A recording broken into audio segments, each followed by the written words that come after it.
गरज होती तिथे जायची? ह्या घरातला प्रॉब्लेम घेऊन तू त्या घरी गेलीसच का? नाहीतर काय, प्रांजल हे मलाच काय कोणालाही आवडणार नाही. अगं तुझ्या पप्पांकडे पैसे मागायला कोणी सांगितलं होतं तुला? नाही आजी, मला कोणीच काहीच सांगितलं नाही. आणि मी पप्पांकडे पैसे अजिबात मागायला गेले नव्हते. मी फक्त पैसे कसे उभे करायचे हे विचारायला त्यांचा सल्ला घ्यायला गेले होते. पण तू हे सगळं करायच्या आधी आम्हाला सगळ्यांना विश्वासात घ्यायला हवं होतंस.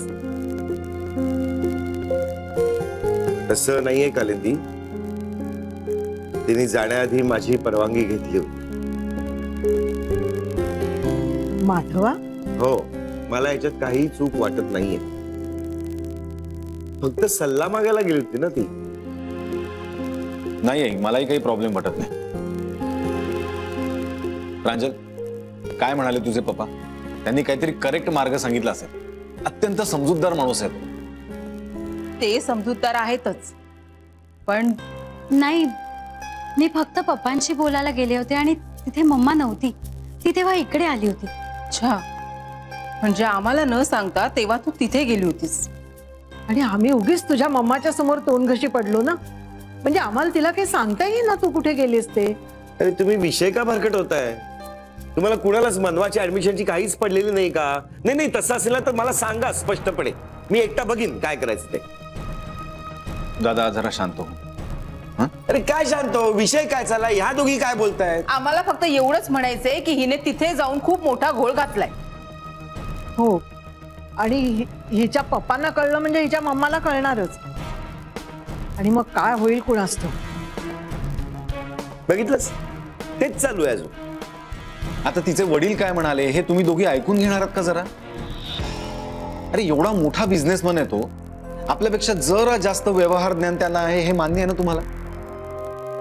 तुम्ही उगाच घरातला घोळ का घालत बसला तिथे? अरे आपली अडचण समजून ती मुलगी तिच्या वडिलांकडे सल्ला मागायला गेली तर तिचं ऐकायचं सोडून तिचंच कसं चुकलं हे काय सांगत बसलात तुम्ही दोघी?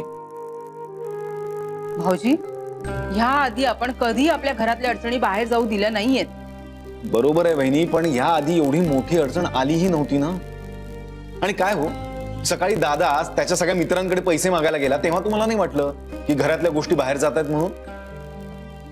आणि आई, माझ्या वेळेस जेव्हा प्रॉब्लेम आला तेव्हा तू आणि बाबा नातेवाईकांकडे पैसे मागायला गेला तेव्हा तुम्हाला नाही वाटलं की घरातल्या अडचणी जगासमोर जात आहेत म्हणून?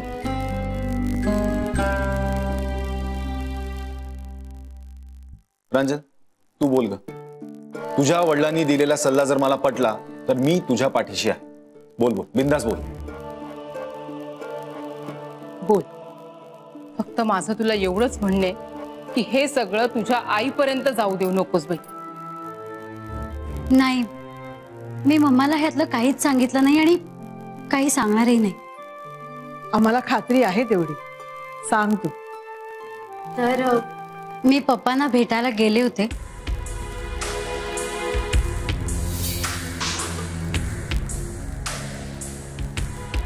घर बँकेकडे गहाण ठेवायचं, लोन घ्यायचं आणि मग त्याचे हप्ते फेडायचे.